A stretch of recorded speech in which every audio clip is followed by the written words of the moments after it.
Hello, my name is Paul Gilbert, and I'm the CEO of Quanser. And we're back at Quanser Café, where we're talking about AI and complex modern engineering. I've been inviting a number of global leaders in education to help me unpack some of the issues surrounding how we can modify engineering programs and engineering education to try and get ready to support more complicated systems that exist in the world. You can find out more about the guests in each episode, as well as some of the projects highlighted in our conversations by visiting the links in the podcast description.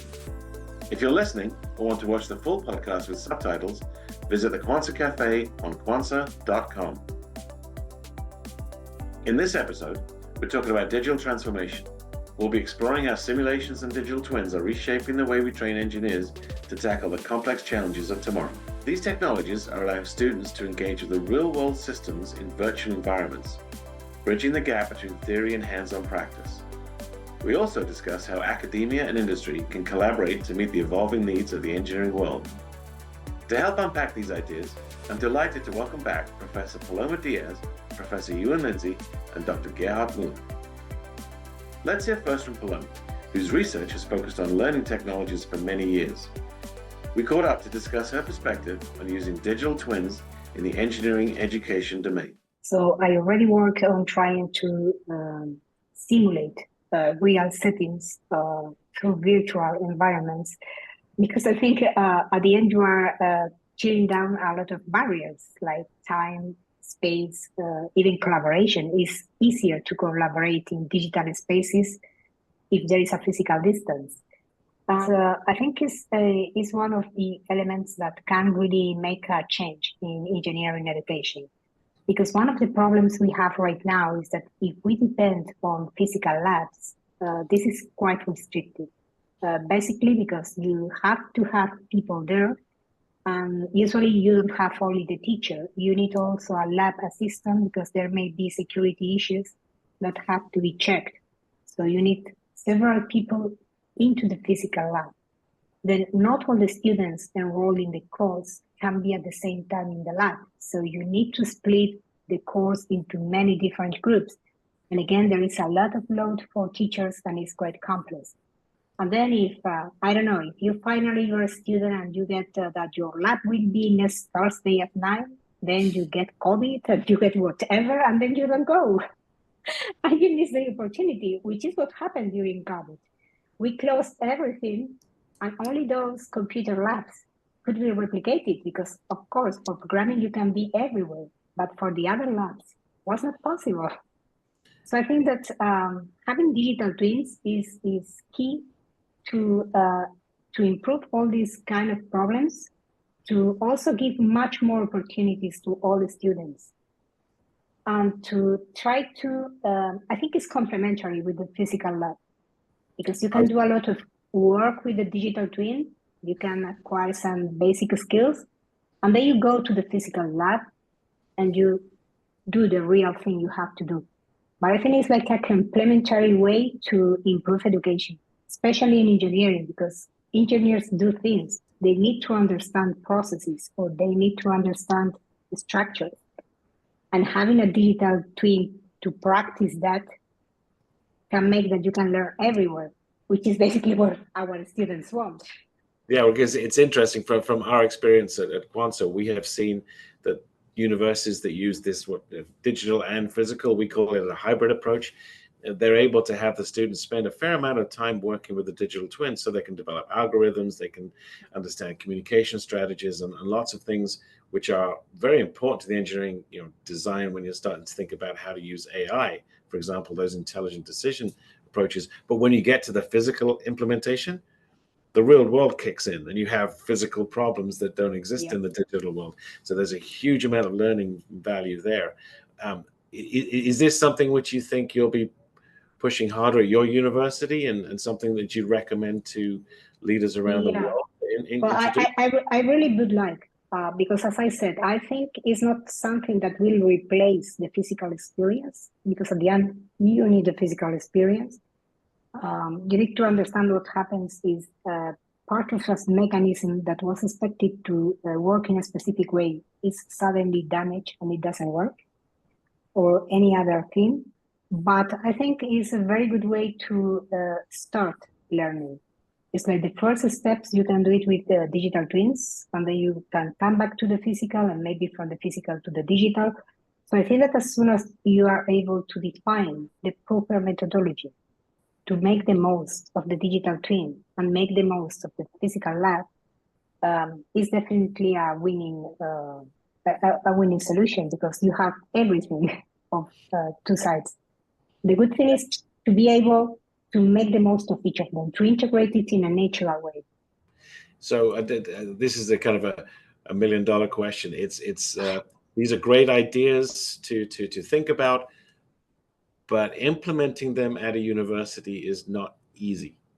So Yep. what are the challenges that you kind of foresee in making some of these changes, like bringing digital twins, having students work with different departments to kind of take advantage of simulated environments to share social impact, and what are the challenges in integrating those into an undergraduate course, and how do you kind of foresee this rolling out over the next few years?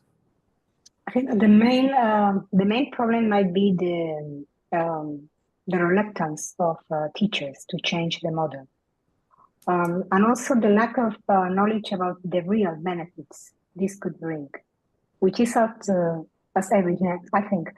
When online learning has been there for years, but it was like an arch. It's only for specific people who really believed on that, for people who were professional and were gaining more skills. But suddenly the COVID came, and all teachers in the university had to do online teaching, or at least hybrid teaching. So in our case, it was just 1 week to get ready. And in 1 week, we started again the courses online. So I mean, you're not advocating for another pandemic, are you, to make this happen? No, I know. But I think that the pandemic taught us a lot of lessons. And one of them is that there are a lot of technologies that we don't know and we ignore, but that could make our teaching much more meaningful. And probably what we need is first try to convince to have the ambassadors in the university that have used this kind of technologies. Because it's the same way that we did with the digital tools for the pandemic.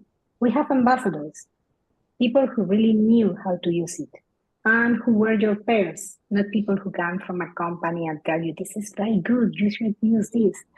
But if you see the guy who is in front of your office, who is using a specific digital twin on his lectures and his labs are better, then you see, well, if he does that, I can also do that. And I think this is, for me, it's like a top-down approach. You have to convince people who are really working in the field to see how these tools can really improve the experience both of teachers and students. And when you get these believers, then you can convince the other people, because they have a lot of benefits. But at the beginning, we are sometimes like lazy, like, oh no, a new thing I have to learn. I've been teaching the same course for 20 years. Why should that change now? And what I said is that what the pandemic did, it changed our mindset. We realized that we can change pretty quick. Paloma Diaz there, sharing her experience and perspective on the use of digital twins. Next, we welcome back Professor Euan Lindsey, an educator with deep experience in utilizing digital twins and simulations in the classroom. He tells us more about the value of simulations in teaching, particularly when it comes to problem solving and preparing students for real-world challenges. I've used digital twins of physical hardware. We did hardware-in-the-loop PLC control of pneumatic equipment. And what we found was that the simulation is a great opportunity to train failure. Right? You can break as many digital twins as you like, right? In fact, you can set the task to come up with the best way to break this digital twin. Find me the most innovative way to destroy this virtual piece of equipment. All right, because anybody can put too much load on it, but find a way to break it. And if you spend 2 weeks finding great ways to break it, you pull them as a class, and then you say, right, now you need to design a solution that doesn't run into any of these things that you've just identified. So the thing with the simulation, it gives you that 24/7 access, it gives you that reality. But a simulation is very different if they're anchored on the real equipment. If you can say, this is our mobile robot, it's a $50,000 robot, it's here in the lab, come and have a look at it, see how it works. Now go and use a simulation to prepare yourself for it. That's very different to, here's a disconnected, unreal simulation. Because I think it's important that they look through the simulation to the real equipment. Yeah, I agree. You can get lost in playing the computer game. They have to have a kind of a sense of what that thing is like in the real world, like the scale, size, weight, load bearing capacity, all those kinds of things, I think are really, really important. Yes, and I mean, one of the joys of simulation is you can work at incredibly small scales. You can get right down to the molecules, and you can work at incredibly large scales, right? You can scale up to the whole atmosphere, right? But you can absolutely lose the sense of what scale is. Yes. I mean, go completely quiet, and I said, give me an example of something 7 meters long? And the room went, no. So there's that danger of I think digital twins are incredibly powerful in providing that unlimited ability to explore a model, but they're still a digital version of a real thing. The challenge of making that digital clone is that you can convince yourself that the digital version is the real thing and lose sight of the fact that it's just a model. All models are wrong, some of them are useful. And so I think one of our challenges as educators is to decide, when does a student need the real thing? When does a student need an unmediated, hands-on, touching, or not touching because it's very, very hot kind of experience? When do they need a fully digital experience, right? If you're trying to teach them magnetic field lines, you probably want the digital version, right? Because you can see them. And when can we hybridize and say, look, this is a digital version of a physical thing, but you're grounded in the physical element? And I think too much of what we do is to try and take our traditional face-to-face practice and just make digital clones of it, rather than saying, what would a digital experience that achieves the same thing be? And so I think there's a jumping to a digital native experience that's an important part of where we need to go forwards, because the digital native version can be online, on demand. You can skip parts, you can come in halfway, you can play, zoom and repeat, right? A real digital twin doesn't let you slow it down because it's a digital twin, right? So like the ability to do things that the real model can't do is part of that learning experience. So I think one of the things that we're leaning towards as a company is to provide digital twins which faithfully represent the physical piece. There's no shortcuts to it, but it does allow you to do things at 3 o'clock in the morning in your bedroom, as opposed to having a trip all the way down to the lab. It also provides, universities to maybe spend a bit more on the physical equipment and get better quality, robust, modern technology in the lab, because they can scale up the number of instances they have of a digital twin to enable more students to participate. Yeah, because the first copy of the digital twin is very expensive and the second one is free, right?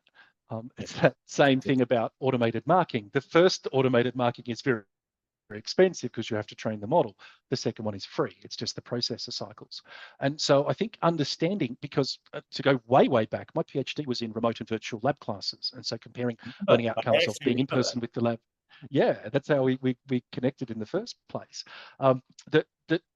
The freedom of a digital twin, the freedom of having a virtual representation that you can't break, that you're free to try and break, that you can keep ratcheting it up and see and when it does come apart, you can go back and slow that down and watch the moment of failure and understand how this is happening.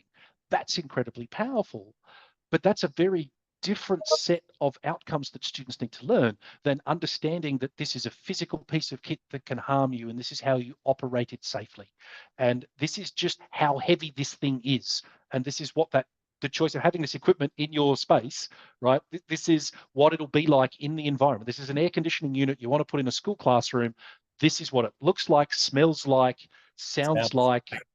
This is how this is the vibrations it puts into the walls around you, right? That's something that you've got to have that unmediated experience for. And so I think that we have these amazing opportunities to explore new outcomes and explore the same outcomes in new ways, but we can't. I think you can digitalize anything, but you shouldn't digitalize everything. I think there's still absolutely that room for that smell, that smell of burning transistors, that 100%. Engagement with the real artifact, because much as we don't want the physical equipment to be abstractions, similarly, we don't want society to be an abstraction. We got back to good engineering's about people, right? It stays about people if you don't abstract away the users of the technology that you're making. And I think that's a real danger of playing the computer game. And I think that's one of the things that we end up with these technology tools. There is that risk that they become so faithfully good that we lose sight of the fact that they are models. They're not the reality. Thanks for joining us in the Quanser Café, Euan. A pleasure as always speaking with you. Lastly, we're joined for the final time by Dr. Gerhard Muller. Gerhard sees how digital twins and models can be powerful tools for design and prediction. We caught up to discuss the role he sees these technologies playing in bridging the gap between education and industry and how they can support the next generation of engineers. I think there are processes where, let's say, the number of uncertainties is such for the digital twin that probably a data-based digital twin or a data-based prediction is of enormous benefit. And there I also could imagine in a company that you have those both groups. And the important thing is that both are kind of respectful with each other and try to understand the other, but not, they don't have to acquire the skills. They have to be able to communicate well. And that I think could be very much for the benefit of the companies to have those both perspectives, probably from the younger ones and the more experienced ones. I would say, yes, this has a big future. And I think we need the models and the understanding of the models in order to also to design and to assess. Right now, I would say you need the models also for the design still, and you will in many cases not do it just based on AI and on data, because they're let's say the problems are too specific and too unique. However, probably in 10 years time from today, I don't know what will happen, but I'm sure that those who are able to understand the models, also and are able to make calculations, they will have some advantages because they can assess better. It's the same. Well, I would say there are simple theories, not simple theories, but theories which are quite idealized in some contexts. Those theories are even today very important to understand results and to design measures. Yes. So also analytical approaches, even in the time of numeric approaches everywhere, analytic approaches are of importance to understand results and to go forward with the design. And therefore, I would say we need all those competencies. And I would be very optimistic that those who acquire the competencies can benefit from them still for many years to come. Future. Yeah, absolutely. And you know, I always also think about the example where you're bringing projects together, where you're bringing stakeholders in, and if you can provide with the modern technology simulated environments that can actually demonstrate what may or may not happen given different set of circumstances, the obvious ones being, smart healthcare system or in a smart autonomous driving scenario, like what are the things that you can discuss from a legal and ethical standpoint. Exactly. And raise the understanding of the young engineers and why they should be more interested in learning the modeling and the analytical component of what they're studying, right? It's interesting because I see the ability for challenging outcomes or what's the word I'm looking for? It's the law of unintended consequences. Exactly. You can play out multiple scenarios now that you previously weren't able to do. It's exciting. Exactly. You can play multiple scenarios that you previously were not able to do. That is one hand side. But on the other hand side, if you are in a group and discuss what could be a countermeasure for a problem, for example, and you are able by a quick analytical approach to say, listen, with this added mass, you will never succeed, or with this added element here, no way, because you have a good overview over these analytical issues. I would say, because you are an excellent engineer and are able to perform also in this world, I think all the elements, all the facets have their justification and all they are needed. And therefore, I think we really have to find an adequate way in our education. I personally think that the focus will be probably a little more towards fundamentals and models. Yes. And a little less probably towards some types of applications. But this is a matter of the course directors and the course committees to decide on that. And I think this is really a task we have to decide which elements probably can be reduced or brought from mandatory to optional, etc. Also to create space for the modern teaching formats and probably also for new content. Yeah. That brings us to the end of today's episode. We've covered a lot of ground on digital transformation, from the power of digital twins and simulations to the real-world challenges of integrating these technologies into both the classroom and industry. A big thank you to our guests, Paloma Diaz, Euan Lindsey, and Gerhard Muller, for sharing their invaluable insights. It's clear that while digital tools are reshaping the way we teach and learn engineering, a balance between virtual and hands-on experience remains crucial. As we look ahead, it's going to be exciting to see how universities and industries work together to meet the demands of the future. Stay tuned for our next episode, where we'll explore addressing the skill gaps for modern engineers. We're keen to hear your thoughts about the season or potential topics or guests to feature in future episodes. Please leave comments or connect with me on LinkedIn. And to learn more about Quanser, visit quanser.com. I'm Paul Gilbert, and this is the Quanser Café. Thank you so much for listening. Goodbye.